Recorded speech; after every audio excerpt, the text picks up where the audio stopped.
Hello दोस्तों, मैं सुधीर और आज हम पढ़ने वाले हैं क्लास 12 चैप्टर नंबर 5 और गुरुबाणी, जिसके लेखक गुरु नानक जी हैं। अब हम कवि परिचय देखने वाले हैं। गुरु नानक जी का जन्म 15 अप्रैल 1469 को रावी नदी के किनारे तलवंडी नामक ग्राम में हुआ। बचपन से ही आपका झुकाव आध्यात्मिक चिंतन और सत्संग की ओर रहा। आपके व्यक्तित्व के दार्शनिक, योगी, गृहस्थ, धर्म सुधारक, समाज सुधारक और कवि के गुण पाए जाते हैं। आप सर्वेश्वरवादी और सभी धर्मों वर्गों को समान दृष्टि से देखते हैं। आपने विश्व बंधुत्व के विचार की पुष्टि की है। आपके भावुक और कोमल हृदय ने प्रकृति में से एकात्मक होकर जो अभिव्यक्ति की है वह अनूठी है। आपकी काव्य भाषा में फारसी, मुल्तानी, पंजाबी, सिंधी, खड़ी बोली और अरबी भाषी के शब्द समाये हुए हैं। सहज सरल भाषा द्वारा अपनी बात कहने में आप सिद्धहस्त हैं। आपका निधन 1539 में हुआ। आपकी प्रमुख कृतियाँ गुरु ग्रंथ साहिब आदि हैं। विद्या परिचय पद काव्य रचना की एक गेय शैली है। इसके विकास का मूल स्रोत लोकगीत की परंपरा ही माना जा सकता है। हिंदी पद शैली में विभिन्न छंदों का प्रयोग अनेक निश्चित रूपों में हुआ है। हिंदी साहित्य में पद शैली को दो निश्चित परंपराएं मिलती हैं, एक संतों की शब्द और दूसरी कृष्ण भक्तों की परंपरा। पाठ परिचय प्रस्तुत दोहों तथा पदों में गुरु नानक ने गुरु की महिमा, कर्म की महानता, सच्ची शिक्षा आदि विषयों पर अपने विचार व्यक्त किए हैं। मनुष्य के जीवन को उदात्त और चरित्रवान बनाने में गुरु का मार्गदर्शन, मनुष्य के उत्तम कार्य और सच्ची शिक्षा का बहुत बड़ा योगदान रहा है। गुरु द्वारा दिया जाने वाला ज्ञान ही शिष्य को सबसे बड़ी पूंजी होती है। संसार मनुष्य की जाति का नहीं अपितु उसके उत्तम कार्यों का सम्मान करता है। मनुष्य का श्रेष्ठ उसके अच्छे कर्मों से सिद्ध होता है, न कि उसकी जाति अथवा वर्ग से। गुरु नानक जी ने कर्मकांड और बाह्यवंडर का घोर विरोध किया है। अब हम गुरुबाणी का आकलन देखेंगे। संजाल पूर्ण कीजिए। नाम स्तुति के लिए ये आवश्यक है। हमको क्या आवश्यक है? मोह को त्यागना, बुद्धि को श्रेष्ठ मानना, प्रेम भाव जागृत करना, सच्चे मन से गुरु से ज्ञान पाना। यह हमारे क्या है? नाम स्तुति के लिए यह आवश्यक है। दूसरा संजाल कीर्तिपूर्ण कीजिए। आकाश के दीप चंद्रमा और सूर्य है। अब सब संपदा में देखेंगे। लिखिए प्रत्यय मीन्स होता है बाद में।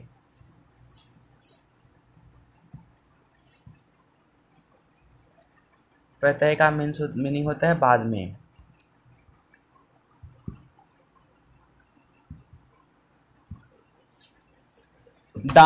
दान में हम अगर लगाते हैं लास्ट में क्या लगाया ई, तो क्या बनेगा? दानी।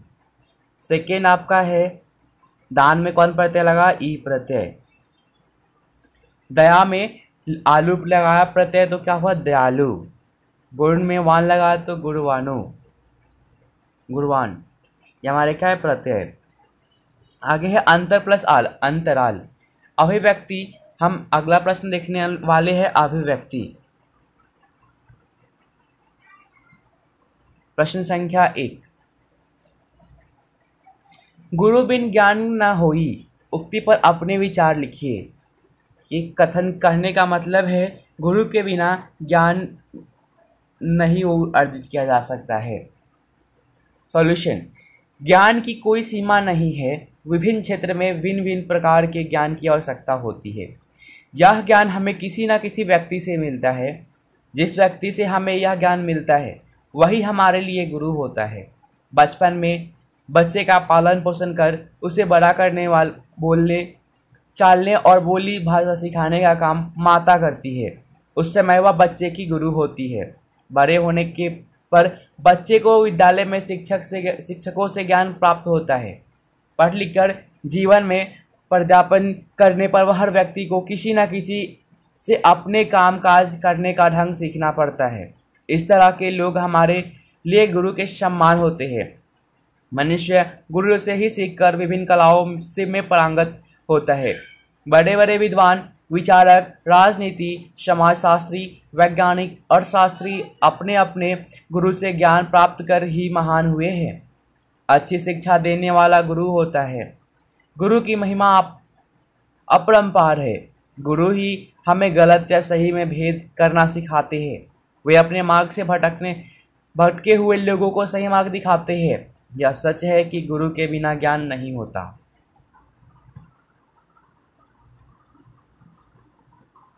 अगला प्रश्न है, ईश्वर भक्ति में नाम स्मरण का महत्व होता है। इस विषय पर अपना मंतव्य, अपना विचार लिखिए। सॉल्यूशन। ईश्वर भक्ति के अनेक मार्ग बताए गए हैं। उनमें सबसे सरल मार्ग ईश्वर का स्मरण करना है। ईश्वर की स्तुति करना सबसे सरल मार्ग है। नाम स्मरण करने का कोई नियम नहीं है। भक्त जहाँ भी हो, चाहे जिस हालत में हो, ईश्वर का नाम स्मरण कर सकता है। अधिकांश लोग ईश्वर भक्ति का ही मार्ग अपनाते हैं। उठते बैठते, आते जाते तथा काम करते हुए नाम स्मरण किया जा सकता है। भजन कीर्तन ही भी ईश्वर के नाम स्मरण का ही एक रूप है। ईश्वर भक्ति के इस मार्ग में प्रभु के गुणों का वर्णन किया जाता है। इसमें धार्मिक पूजा स्थलों में जाने की जरूरत नहीं होती। गृहस्थ अपने घर में ईश्वर का नाम स्मरण कर उनके गुणों का व्याख्यान कर सकता है। इससे नाम स्मरण करने वालों को मानसिक शांति मिलती है और मन प्रसन्न होता है। कहा गया है, कलयुग केवल नाम आधारा, सुमिरि सुमिर न उतरे पारा। इसमें ईश्वर भक्ति में नाम स्मरण का ही महत्व बताया गया है। अगला प्रश्न है,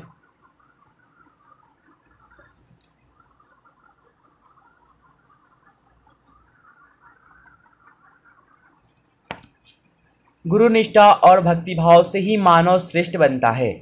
गुरु निष्ठा और भक्तिभाव, इस कथन पर के आधार पर कविता का रसास्वादन कीजिए। सॉल्यूशन। गुरु नानक का कहना है कि बिना गुरु के मनुष्य को ज्ञान नहीं मिलता है। मनुष्य के अंतःकरण में अनेक प्रकार के मनोविकार होते हैं, जिनके वशीभूत होने के कारण उसे वास्तविकता के दर्शन नहीं होते। वह अहंकार में डूबा रहता है और उसमें सही गलत का विवेक नहीं रह जाता। यह मनोविकार दूर होता है गुरु से ज्ञान प्राप्त होने पर। यदि गुरु के प्रति सच्ची श्रद्धा और उनमें पूरा विश्वास हो तो मनुष्य के अंतःकरण में इन विकारों को दूर होने में समय नहीं लगता। मन के विकार दूर हो जाने पर मनुष्य को सबको समान दृष्टि से देखने की भावना उत्पन्न होती है। मनुष्य के विकार दूर हो जाने पर मनुष्य में सबको समान दृष्टि से देखने की भावना उत्पन्न होती है। उसके लिए कोई बड़ा या छोटा अथवा ऊंचा नीचा नहीं रह जाता। उसे मनुष्य में ईश्वर के दर्शन होने लगते हैं। उसके ईश्वर की भक्ति सभी भी सुगम हो जाती है। गुरु नानक ने अपने पदों में इस बात को सरल ढंग से कहा है। इस तरह गुरु के प्रति सच्ची निष्ठा और भक्ति भावना से मनुष्य श्रेष्ठ बन जाता है। अगला प्रश्न है, साहित्य संबंधी ज्ञान। इसमें गुरु नानक जी की रचनाओं के नाम। हमने देखा गुरु नानक जी की रचनाएं कौन थी? गुरु ग्रंथ साहिब आदि। अगला प्रश्न है, गुरु नानक जी की भाषा शैली की विशेषताएं। गुरु नानक जी की सहज सरल भाषा में अपने बात कहने के में माहिर हैं। सहज सरल कहने में माहिर हैं। अपनी काव्य भाषा में फारसी, मुल्तानी, पंजाबी, सिंधी, खड़ी बोली और अरबी भाषा के शब्द समाये हुए हैं। आपने पद शैली में रचना की है। पद काव्य रचना में गे शैली है। अगला प्रश्न है, साहित्य संबंधी ज्ञान। निम्नलिखित वाक्यों में अधोरेखांकित शब्द का वचन परिवर्तन करके वाक्य फिर से लिखिए। सत्य का मार्ग सरल है। सत्य का मार्ग सरल है, यहाँ पे आप देख सकते हैं सरल है में एक बिंदु है।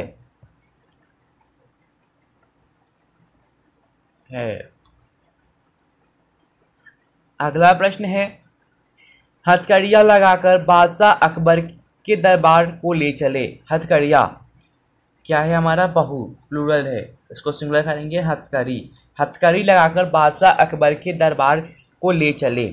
अगला प्रश्न है, चप्पे चप्पे पर कांटों की झाड़ियाँ थी। चप्पे चप्पे पर कांटों की, कांटों प्लूरल, इसको हम लिखेंगे कांटे की झाड़ियाँ, तो झाड़ी है, कांटे की झाड़ी है, और हम है में ऐसा लिखेंगे, ना कि ऐसा। अगला प्रश्न है, सुकरात के लिए यह जहर का प्याला है। सुकरात के लिए ये हमारा क्या है, यहाँ पे सिंगुलर एक वचन है, तो हम क्या करेंगे, प्लूरल करेंगे, ये जहर के प्याले हैं।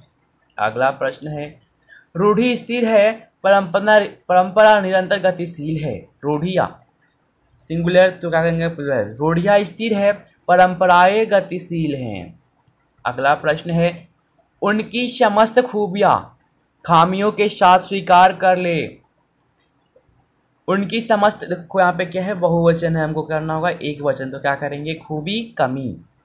उनकी समस्त खूबी कमी के साथ स्वीकार कर अपना ले। अगला प्रश्न है, वे तो रुपए सहेजने में व्यस्त थे। वे प्लूरल है, हम एक वचन, बहुवचन हम करेंगे एक वचन सिंगुलर। वह तो रुपए का करेंगे रुपया सहेजने में व्यस्त था। अगला प्रश्न है, ओजोन विघटन के खतरे क्या क्या है। तो हम लिखेंगे ओजोन विघटन का खतरा क्या क्या है, यह हमारा ऐसे होगा, का खतरा।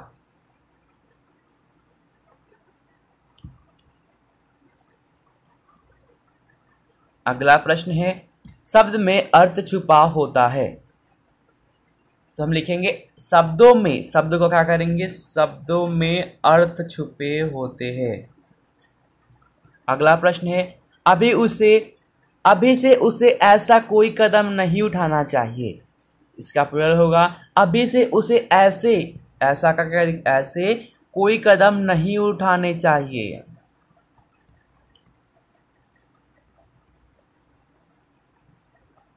तब तक के लिए इतना ही, मिलते हैं नेक्स्ट चैप्टर में। मेरे चैनल को लाइक सब्सक्राइब आंसर करना ना भूलें। और हाँ दोस्तों, अगर आप ये सभी नोट्स पाने चाहते हैं तो मेरे टेलीग्राम चैनल को ज्वाइन करें, जो कि डिस्क्रिप्शन में मेरे चैनल का दिया गया है। धन्यवाद।